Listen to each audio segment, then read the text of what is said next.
ඉදිරි සතියේදීත් ශ්‍රී ලංකාව තුළ ඇති වී තිබෙන අයහපත් කාලගුණ තත්ත්වය තවදුරටත් පවතින බව නවතම කාලගුණ අනාවැකි පෙන්වා දෙනවා.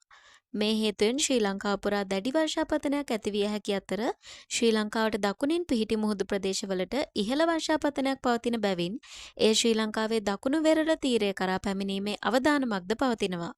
මේ පිළිබඳ විස්තරාත්මක තොරතුරු ඇතුළු කාලගුණ අනාවැකි අද මෙම වීඩියෝවෙන් අපි ඔබ වෙත ගෙන එනවා. ඒ අනුව දෙසැම්බර් 16 සිට 22 දක්වා කාලය තුල නැගෙනහිර තැනිතලාවේ වැඩිම වර්ෂාපතනයක් අපේක්ෂා කරන අතර එය මිලිමීටර් 105ත් 135ත් අතර වෙනවා. නැගෙනහිර කඳුකරය, බටහිර කඳුකරය, බටහිර තැනිතලාව සහ උතුරු තැනිතලාවට මිලිමීටර් 55ත් 105ත් අතර මධ්‍යස්ථ වර්ෂාපතනයක් ලැබීමට ඉඩ ඇති අතර දකුණු තැනිතලාවට මිලිමීටර් 15ත් 55ත් අතර අඩු වර්ෂාපතනයක් ලැබිය හැකියි. සෑම සිකුරාදා දිනකම ඔබ වෙත ගෙන එන නවතම කාලගුණ අනාවැකි දැන ගැනීම සඳහා අපගේ YouTube නාලිකාව සබ්ස්ක්‍රයිබ් කර බෙල් අයිකන් එක ක්ලික් කරන්න. දෙසැම්බර් 23 සිට 29 දක්වා කාලගුණ අනාවැකිය මෙම කාලය තුල ශ්‍රී ලංකාවේ බොහෝ ප්‍රදේශවලට මිලිමීටර් 95ත් 135ත් අතර තද වර්ෂාපතනයක් ලැබෙනු ඇතැයි අපේක්ෂා කරන අතර දකුණු තැනිතලාවට මිලිමීටර් 35ත් 95ත් අතර මධ්‍යස්ථ වර්ෂාපතනයක් ලැබිය හැකියි.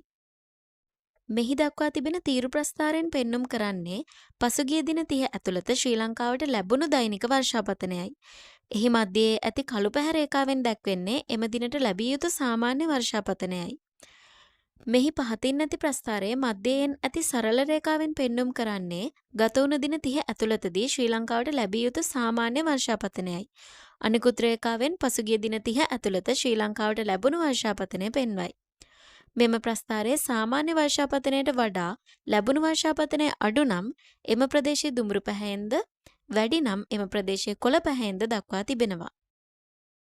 මෙම වගුවෙන් ශ්‍රී ලංකාවේ ඍතු අනුව දේශගුණික කලාපවලින් පසුගිය සතිය තුළ නිරීක්ෂණය කරන ලද වර්ෂාපතනය පෙන්눔 කරනවා. ශ්‍රී ලංකාවේ සාමාන්‍ය දෛනික වර්ෂාපතනය මිලිමීටර් 8.9ක්. මෙම වගුව සකසා තිබෙන්නේ දකුණු පසින් දැක්වෙන ශ්‍රී ලංකාවේ ඍතු අනුව දේශගුණික කලාප දැක්වෙන සිතියම උපයෝගී කරගෙනයි.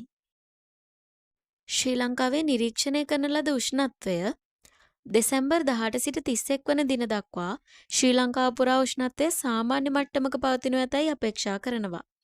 සාමාන්‍ය ගොඩබිම උෂ්ණත්වය සෙල්සියස් අංශක 28.7ක්. සෙල්සියස් අංශක 31.4ක වැඩිම උෂ්ණත්වයක් දකුණු තැනිතලා වලින් වාර්තා වුණා. මීළඟ සතියේත් සිකුරාදා දින මේ අයුරින්ම නවතම කාලගුණික තොරතුරු රැගෙන එන තෙක් වීඩියෝ එක ෂෙයා කර ශ්‍රී ලංකාවේ දේශගුණික සාක්ෂරතාවයේ ඉහළ නැංවීමට ඔබත් දායක වන්න. ඒ වගේම අපගේ YouTube නාලිකාව සබ්ස්ක්‍රයිබ් කර බෙල් අයිකන් එක ක්ලික් කරන්න.